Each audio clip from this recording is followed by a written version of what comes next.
हम आपसे जानकारी चाहते हैं इस चैनल के माध्यम से सभी भक्तगणों के लिए कि इस मंदिर का और जो मैया का जो क्या महत्व है इसके बारे में आप बताएं हमें। बोलो सच्चे दरबार की जय। श्री नवदुर्गा मैया की जय। जय।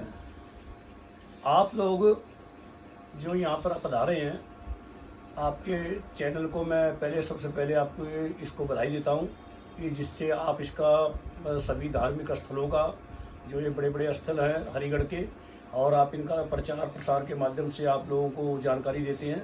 इसके लिए आपका बहुत बहुत धन्यवाद, और माता आपके ऊपर कृपा बनाए रखे कि इस तरह से आपके ये जो चैनल है ये इसके सब्सक्राइब बढ़ते जाएं, और ये हमारी तरफ से शुभकामनाएं हैं। और यहाँ का जो परिचय आप चाहते हैं तो नौ देवी मंदिर का एक परिचय बहुत अच्छा है कि यहाँ का ये प्रसिद्ध मंदिर है। इस मंडल का, हरिगढ़ मंडल का नौ देवी मंदिर ज्वालापुरी स्थित मंदिर जो है ये बहुत ही प्रसिद्ध है। और यहाँ पे हमारे बाबा एक ब्रह्मदास जी हुए हैं। यहाँ का इतिहास में थोड़ा सा आपको बता देता हूँ कि यहाँ के एक बाबा हमारे उदासीन पंचायती नए अखाड़े के संत थे बाबा ब्रह्मदास जी। आज से लगभग 100 साल के करीब पहले वो यहाँ पे आए थे, और इस जगह पर एक बगीची हुआ करती थी। इस बगीचे में मतलब जो है यहाँ पे, और ये जो हरिगढ़ था उस समय, ये हरिगढ़ बस केवल अचलता जो भगवान शिव जी का मंदिर है उसके वहाँ तक ही था। ये आगे इधर ये जंगल था इलाका, ये उस समय यहाँ ये आबादी नहीं थी। तो यहाँ पे बाबा जी अपनी झोपड़ी बना करके जो धूना लगा करके बैठे थे यहाँ। जिस जगह पर आप बैठे इस समय, तो ये स्थान वही स्थान है जहाँ पे बाबा ब्रह्मदास जी बैठे थे। यही वह धूना है जिसके ऊपर आप बैठे हैं अभी वर्तमान में। तो यहाँ पे माता जो बाबा ब्रह्मदास जी थे वो माता के अनन्य भगत थे, माता दुर्गा की उपासना किया करते थे, माता के अनन्य भगत थे, और वो माता की बहुत बहुत हृदय से उपासना किया करते थे। तो एक दिन क्या होता है कि वो सुबह से आरती जो करते थे, वो संध्या का समय था, और बाबा जी संध्या के समय थोड़ा सा और पहले भजन में बैठे और ध्यान मगन हो गए। ध्यान मगन होने पर उनका ध्यान इतना गहरा चला गया कि वो जो आरती का समय था उस समय वो जाग नहीं सकी, वो समय उनकी आंखें नहीं खुली और वो ध्यान मगन ही रहे, बैठी ही रह गई। तो जब आरती का समय बीत रहा था तो उसी समय माता, क्योंकि माता तो उनकी बहुत ही रक्षा करती थी हमेशा, और माता को लगा कि आज मेरे भक्त जो है ना वो गहरी अवस्था में चले गए हैं ध्यान की मुद्रा में, तो मैं स्वयं ही यहाँ पे प्रकट हो जाती हूँ।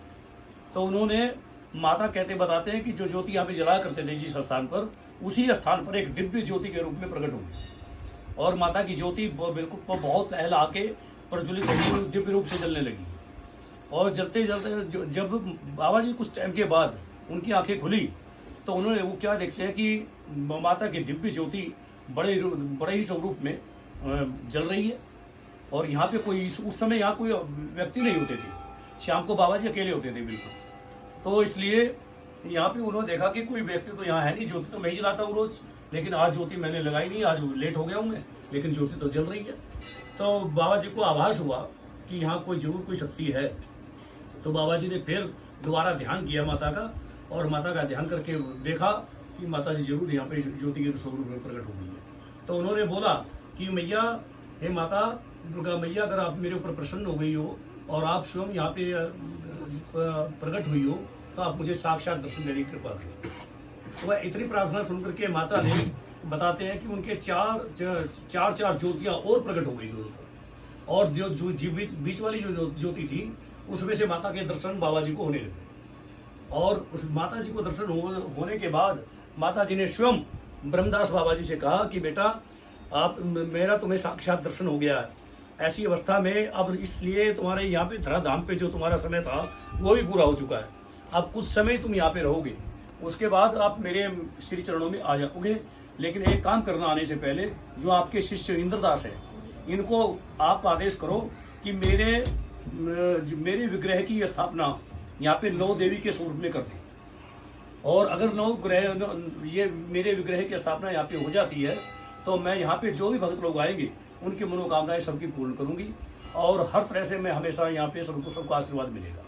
यहाँ पे कोई भी भक्त अपनी झोली खाली लेकर नहीं जाएगा, जो भी आएगा वो झोली भर करके जाएगा। तो ऐसा आशीर्वाद बाबा ब्रह्मदास जी को माता ने स्वयं दिया था। तो तब से लेकर के आज तक वो परंपरा यहाँ पे कायम है, और लोग धीरे धीरे आते गए। और यहाँ पे एक आप जब जिस रूप में आप इस मंदिर को देख रहे हैं, ये व्रत स्वरूप बाबा इंद्रदास जी ने अपने कर कमलों के द्वारा माता की स्थापना करवाई थी। और उसके बाद ये धीरे धीरे बढ़ता गया और ये श्री सन 1968 में बाबा इंद्रदास जी ने अपने ही हाथों से ये इसको यहाँ पे उदासीन पंचायती नया अखाड़ा यहाँ पे उनकी जमात आई थी यहाँ पे, और इस अखाड़े को उन्होंने अपने हाथों से इसको इस स्थान को दान कर दिया था। ये पूरे इस ब्रांच को मतलब उन्होंने एक ब्रांच बना दी थी उदासीन पंचायती नए अखाड़े की। तो तब से लेकर के आज तक इस ब्रांच यहाँ पे इस स्थान पर जो भी महंत नियुक्त होते हैं वो उदासीन पंचायती नया अखाड़ा हरिद्वार कनखल पहाड़ी बाजार में जो हमारा मुख्य स्थान है उसके द्वारा यहाँ पे ये नियुक्ति होती है।